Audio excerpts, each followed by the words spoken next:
In the last 12 months, Crystal Palace have looked like one of the most dangerous teams in England despite their mid-table finish, winning the FA Cup against Manchester City only this May, and then winning their first game of the season in the form of the Community Shield against Liverpool, which very unexpected to be honest, but very happy about. However, their main man, Eze, did leave Crystal Palace this summer, choosing to join North London team Arsenal after it looked like he was going to Tottenham. And I think that they might have found his replacement in the form of Yeremy Pina. The 22-year-old Spanish right-winger from Villarreal carried Villarreal to a 5th place finish last season in La Liga, where he did play a big part in their success. Obviously, he featured in 34 La Liga matches, getting only 4 goals but 7 assists, so a goal contribution in every third game that he featured in, with 11 yellow cards. So he is quite the aggressive player, but I think that doesn't just showcase some aggression. I think that also conveys his passion,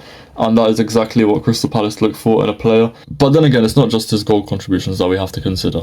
In the last 365 days, he is in the top 90 percentile for non-penalty goals per 90, assists per 90, in the 88th percentile for shot-creating actions per 90, showcasing that he does actually have something to offer for this Crystal Palace team, and I know he's going to get at least double-digit, assists this season for Mateta, who is a baller. Honestly, that attack of Yeremy Pina, Mateta, and Ismaila Sarr, it's underrated, but I think it's dangerous. Genuinely, I think Mateta is a top 6 Premier League striker. Crystal Palace are known for signing, underrated players and turning them into 50-60 million pound players.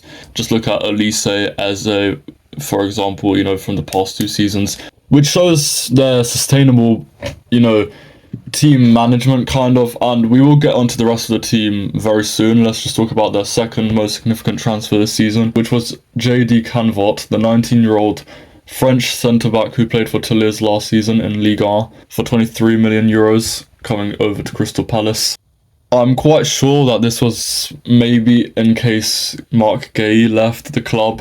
However, obviously Oliver Glasner put a stop to that almost immediately. But I think this will be a good backup option. Obviously, they have the 3 main centre-backs to work with, Marc Guéhi, Lacroix and Richards, which I think they're all capable defenders. Marc Guéhi obviously is the clear standout, with even teams like Real Madrid and Barcelona being interested in him.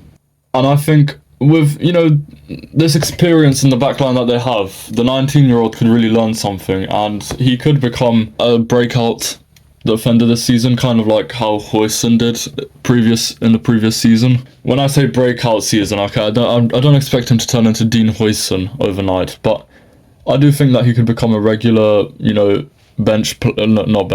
super sub for Crystal Palace, and he could start in less significant games, like if they play a relegation threatened side such as, I don't know, Wolves. And then the final player that they signed for, not on a free deal, was Borna Sosa, the Croatian left back who played for Ajax last season. For 2.3 million euros, they did grab themselves quite a good, backup left back, although they usually play with a free at the back, I believe. I think he is versatile enough to, replace Mitchell in case of injury, but I'm not saying this is not a superstar signing, definitely, but I think he's at an okay level. Maybe he's more of a championship level left back, but who knows, honestly. Oliver Glasner has done something with these players, and 3 seasons ago, I wouldn't be tipping any of these players to be able to win, a big trophy like the FA Cup, and then beat Liverpool as well in the Community Shield, which is crazy. And then also contend for a top 10 finish, which I do think they could actually get this season. At the time of recording, they just beat Aston Villa a few days ago 3-0. Absolutely humbled them, genuinely. And I can see the passion that Oliver Glasner has instilled in every single one of these players.